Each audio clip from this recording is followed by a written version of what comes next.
안녕하세요. 이상기 행정사 TV입니다.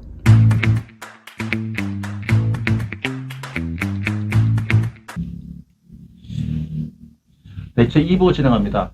우리 1부에서는 지금 이제 몇 가지 우리 행정사가 수임할 수 있는 법인의 종류 등에 대해서 좀 설명 주셨고요. 이건 그렇다면 이 법인 설립을 우리가 이제 대행을 해야 될 텐데 네. 어떤 절차가 상당히 복잡하고 어려울 것 같거든요. 그 절차에 대해서 좀 설명 좀 부탁드리겠습니다.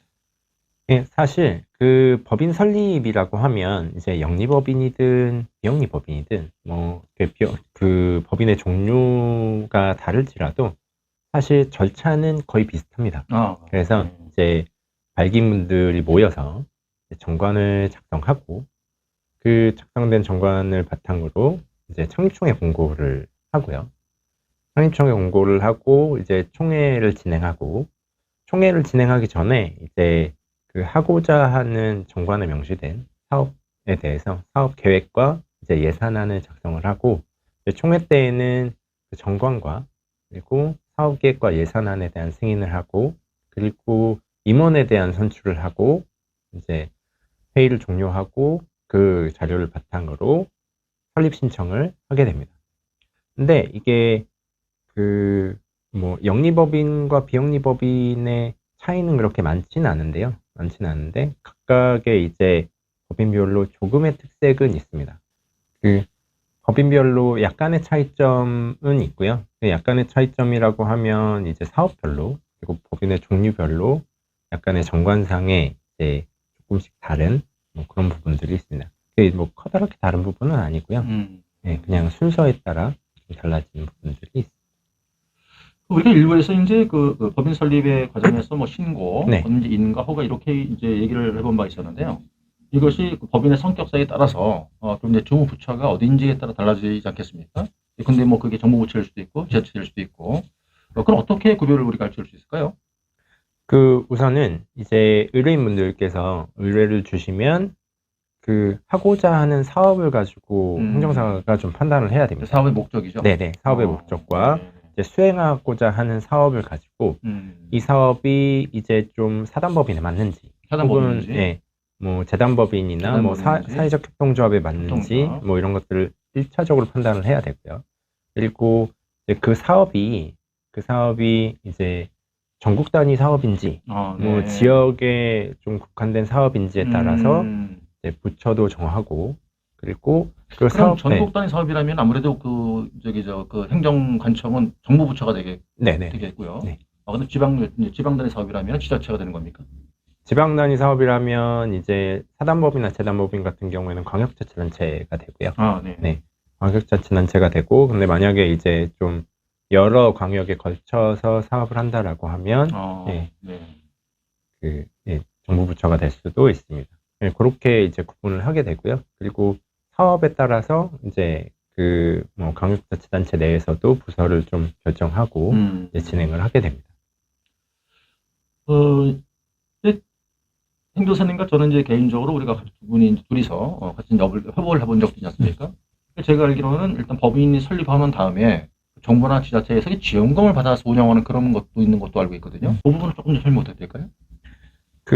우선은 이제 지원을 좀 받기 위해서는 이제 몇 가지 종류가 있는데 첫 번째는 비영리 민간단체 지정을 받는 것이 있습니다. 비영리 민간단체 지정을 받는 것이 있는데 비영리 민간단체 지정을 받게 되면 이제 비영리 민간단체 지원법에 따라서 이제 여러 가지 지원을 받게 되는데 요건이 조금 까다로워요. 그래서 이제 회원 수는 100명 이상이 되어야 하고 그리고 이제 비영리 민간단체로서의 실적이 있어야 합니다. 그래서 그 실적을 바탕으로 이제 그 광역자치단체에서 지정을 받게 되면 그 비영리 민간단체 지원법에 따른 지원을 받을 수가 있게 되고요.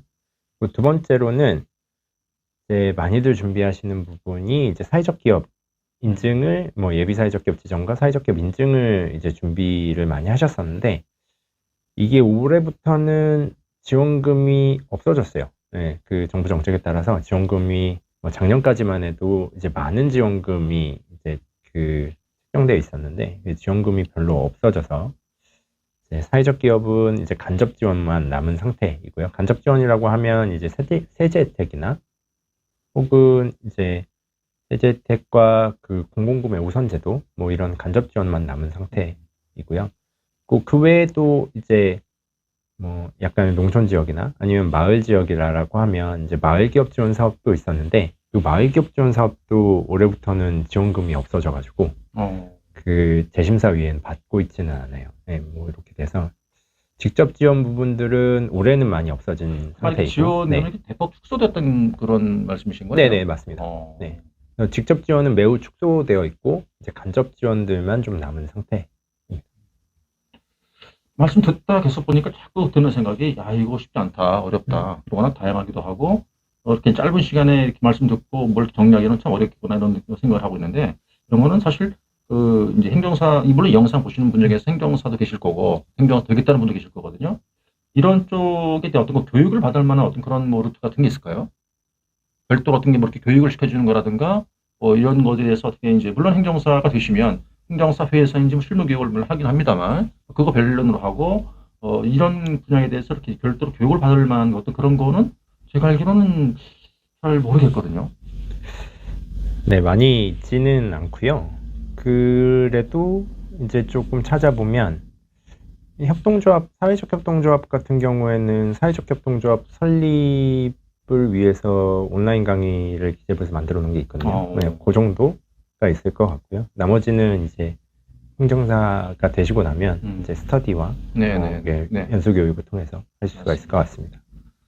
사실 저도 이제 행정사를 오픈한 지가 3년 정도 됐는데, 사실 법인 쪽 업무는 물론 이제 제 사무실 위치 특성상 뭐 그럴 수 있겠습니다만, 많은 업무를 수행해 본 것이 아니라서 아직도 많이 공부해야겠다는 그런 느낌이 듭니다. 이번엔 그럼 행정사님 그 법인 설립 업무에 대해서 설립에 관해서 그 외에 이제 파생된 업무가 또 있을 것 같거든요. 그런 것도 어떤 것들이 있는지 한번 좀 설명 부탁드릴게요. 네, 법인 설립은 사실 제가 생각하기에는 이제 인허가 업무의 좀 시작이라고 생각이 인허가 듭니다. 업무에. 사실 법인을 설립해야 네. 사업도 할 수 있고 사업을 하다 보면 여러 가지 또 인허가에 해야 될 것들이 나오기 때문에 법인 설립을 행정사님이 수임을 해서 업무를 하시게 되면 이제 뭐 인허가가 그 법인에서 발생을 했을 때 인허가를 받아야 되는 상황이 발생을 했을 때 또 찾게 되거든요. 그러다 보니까 많이 파생이 되는 것 같고요. 주로 이제 그 법인 설립 이후에 많이 의뢰를 하시는 분들은 비영리 법인들은 이제 법인 설립하시고 나면 공익법인, 예전에는 이제 지정기부단체였죠. 지정기부단체. 지정기부단체 의뢰를 많이 하시고요. 또 지정기부단체는 그냥 이제 받은 기부금에 대해서 영수증을 발행할 수 있는 것이거든요. 근데 그거 말고 이제 기부금을 모집하려면 그 기부금 모집단체 등록을 따로 해야 돼요. 이제 그런 것도 의뢰를 많이 주시고, 그리고 그 외에도 이제 사업을 하려면 뭐 모든 사업이 그런 건 아니겠지만 이제 뭐 신고나 등록이나 지정이나 인가나 허가를 받아야 할 수 있는 사업들이 많기 때문에 그런 것들이 주로 이제 의뢰를 많이 하시게 되는 것 같습니다.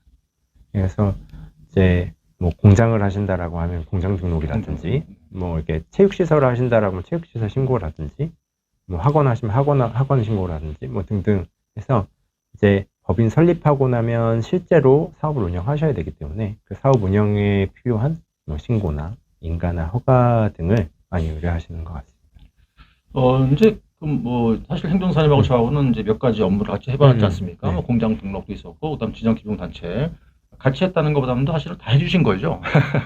저는 이제 배운다는 입장에서 그랬던 건데, 행정사님은 이런 업무를 물론 이제 그 행정사 되시기 전에 이런 분야에 업무를 하셨으니까 그렇겠습니다만, 행정사를 하시면서 그 업을 위한 어떤 그런 이제 홍보 내지 어떤 그 홍보 방법 이런 게 있을 것 같은데, 물론 이제 블로그도 하시는 걸 제가 알고 있습니다만, 블로그를 뭐 굉장히 잘 하시고 굉장히 멋있게 된 걸 알고 있는데, 블로그 외에 어떤 다른 홍보 방법이 있을까요? 저는 블로그만 합니다. 네.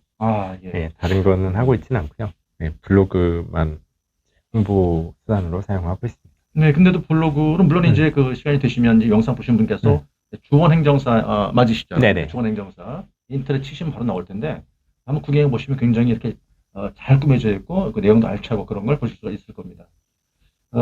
사무소 위치가 서울역이라고 알고 있거든요. 네네. 서울역. 근데 대건 이제 다 좀 먼 걸로 알고 있는데 서울역에 사무소를 얻으신 어떤 이유가 있을까요?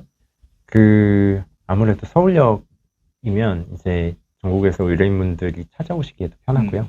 저도 저도 의뢰가 있으면 또 가기에도 편해서 서울역으로 자리를 잡게 됐고요. 저희 사무소는 서울역에서 서울역 12번 출구 나오시면 예, 그 근처에 있습니다. 주원 행정사입니다.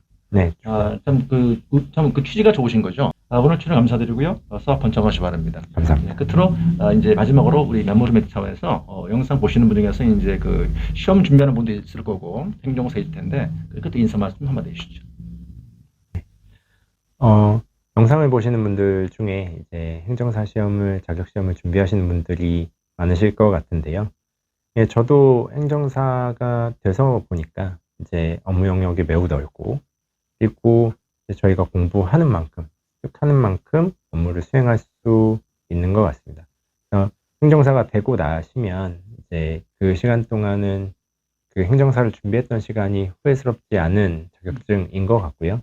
네, 열심히 공부하셔서 내년에는 현업에서 뵀으면 좋겠습니다. 그리고 이제 행정사분들도 많으실 것 같은데요. 이제 법인 설립 업무를 진행하거나 인허가 업무를 진행하시다가 이제 궁금하신 사항이 있으시면 언제든 전화 주시면 감사하겠습니다. 네, 다시 한번 출연 감사드리고요. 수업 번창하시기 바랍니다. 인사드리겠습니다. 감사합니다. 감사합니다.